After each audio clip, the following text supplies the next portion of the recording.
Hey, what's up, hello et bienvenue sur ma chaîne.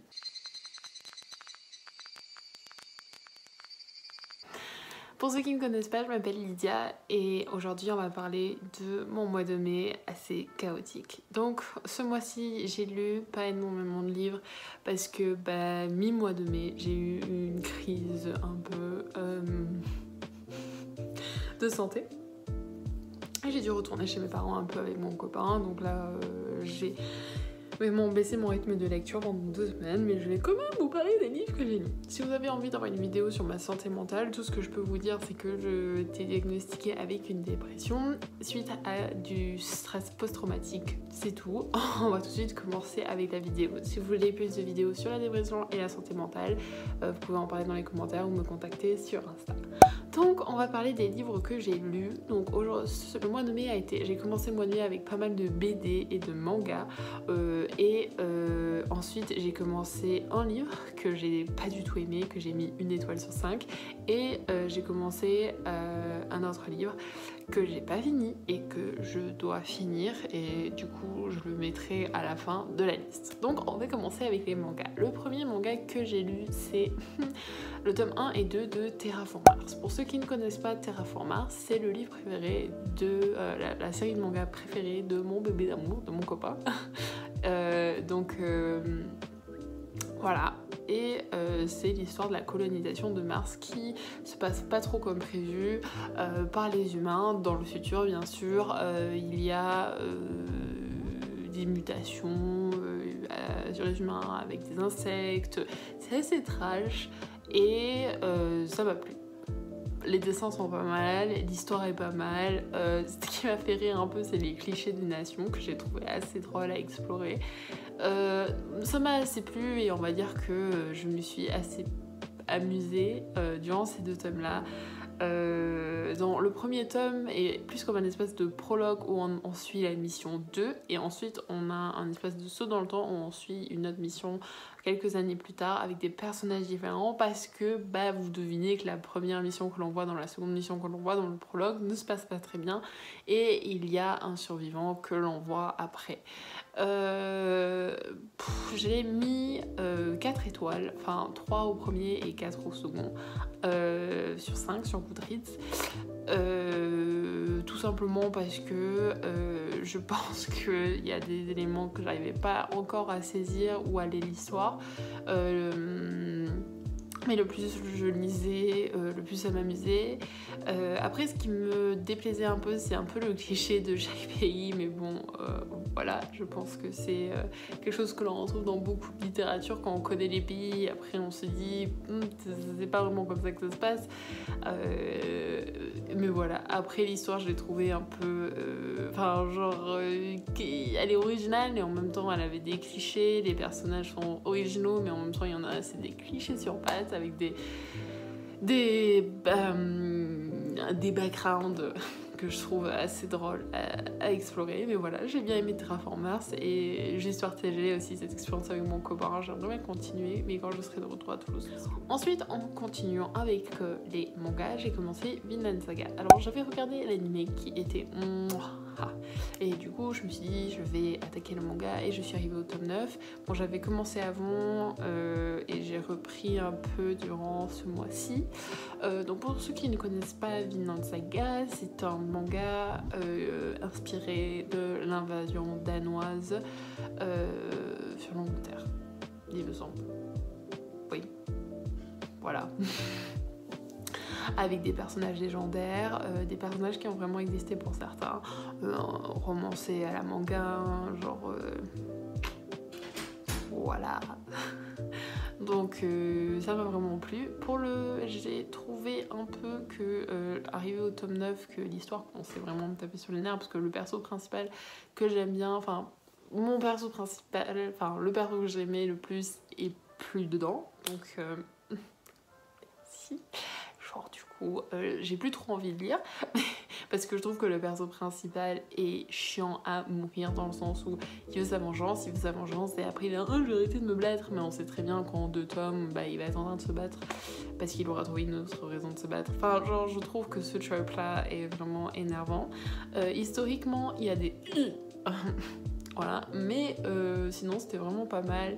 Après il y a des persos que genre j'étais en mode toi je t'avais vu venir, tu vois. Mais mon perso préféré reste Askeladd et genre je l'adore vraiment. Voilà, donc pour Vinland Saga, je pense continuer parce que toute la collection de manga est chez moi, enfin et mon copain parce qu'on habite ensemble. Donc chez mes parents j'ai une collection réduite de livres. J'ai plutôt une collection de livres anciens, comme vous pouvez voir derrière, qui sont ceux de mes parents, qui sont pas vraiment quelque chose qui peut vous intéresser. Voilà, donc pour finir dans tout ce qui est livre graphique, j'ai lu Oberon l'Inquisiteur, qui est ce livre aussi, que je mis 3 étoiles, enfin 3 étoiles, je voulais mettre 2,5 et 2,5 j'ai arrondi à 3 sur Goodreads. Les dessins sont plutôt pas mal, mais l'histoire est juste...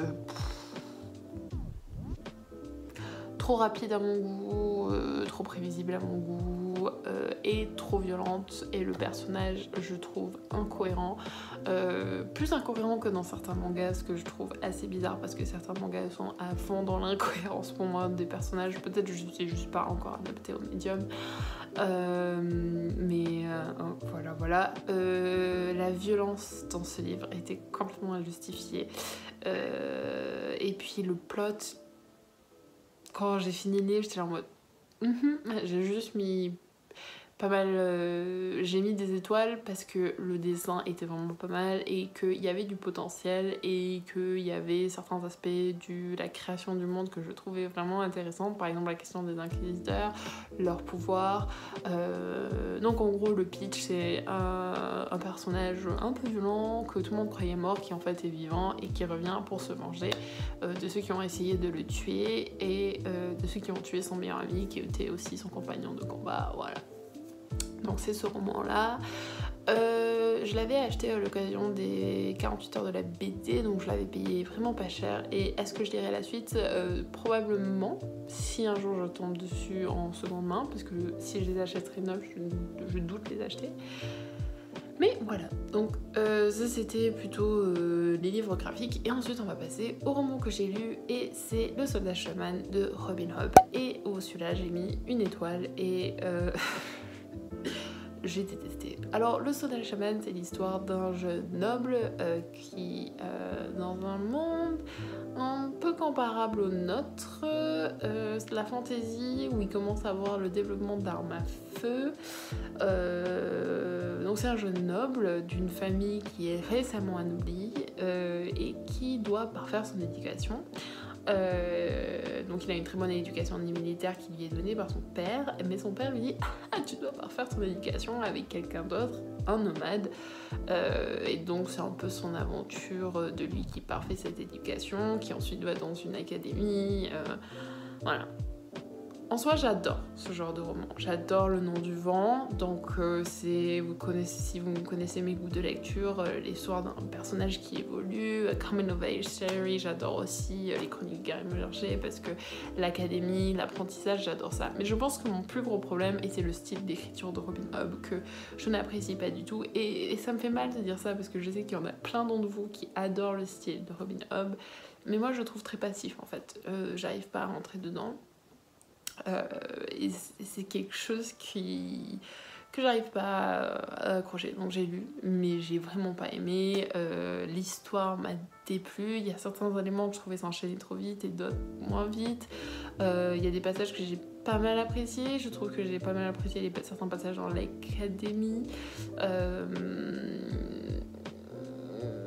mais genre pour moi c'était vraiment quelque chose qui ne m'a pas vraiment plu et à chaque fois que j'essaie de lire du Robin Hobb, ça me déplaît énormément et ça m'énerve parce que j'ai énormément de ses livres, j'ai acheté énormément de sa bibliographie, donc je pense m'en débarrasser sur Vinted si ça intéresse certains, parce que j'ai essayé l'apprenti assassin, j'ai essayé le soldat chaman,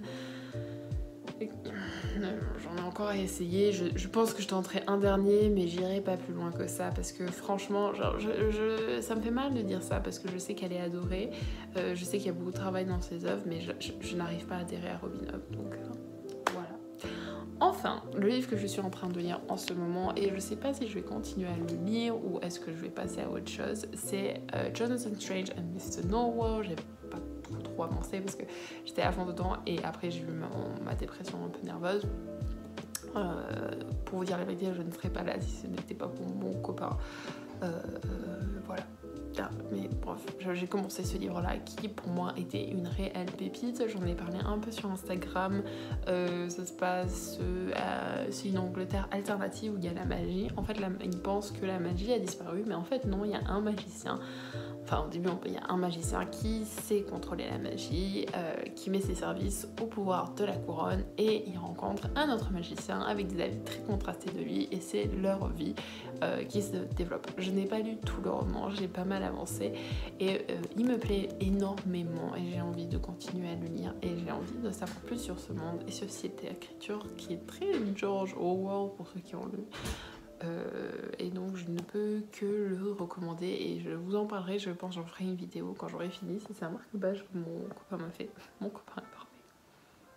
Je sais pas, en ce moment j'étais tellement amoureuse que j'arrête pas d'en parler. Je sais pas, genre c'est plus du genre... je parlais à un ami aujourd'hui qui m'a dit tu es ridicule parce que genre j'ai sorti la phrase du... Je suis tellement amoureuse que je sais qu'avant j'ai jamais été amoureuse. C'est ce genre de choses là. Bon bref, ça ne vous intéresse pas. Bref, voilà ce que j'ai lu en mai. C'était très différent de ma palle parce que j'avais une palle assez grosse et j'ai lu rien qu'il y avait dessus parce que j'ai eu des problèmes de santé tout simplement. Et je sais pas, j'ai pas envie de me mettre de la pression à lire pour faire des vidéos parce que sinon je vais jamais les faire et je vais essayer de faire des vidéos. Mais je peux pas vous assurer que je pourrais pas faire des vidéos parce que j'ai enfin un vrai suivi psychologique et je dois y aller. J'ai fait de la thérapie DMR pour ceux qui savent ce que c'est. Pour ceux qui ne savent pas ce que c'est, je pourrais peut-être faire une vidéo dessus. Donc voilà, et je suis très bien entourée et j'ai pas forcément le temps de passer du temps à filmer, sachant que je dois aussi préparer mon nouveau master parce que je me réoriente. Enfin dans ma vie j'arrive à un point où je peux faire enfin ce que je veux, je me sens pas coincée dans quelque chose que je n'aime pas, je sais pas encore ce que je vais faire, je vais sûrement expliquer ce qui est arrivé. Sachez juste que j'ai pas filmé de vidéo parce que j'ai eu aussi une chirurgie des mains parce que je me suis coupée assez profondément et j'ai eu 10 points donc c'est assez moche mais voilà. Donc j'espère que cette vidéo vous a plu. Si elle vous a plu, n'hésitez pas à liker et laisser un commentaire parce que ça m'aiderait vraiment. Et j'espère vous revoir à très bientôt pour de nouvelles aventures.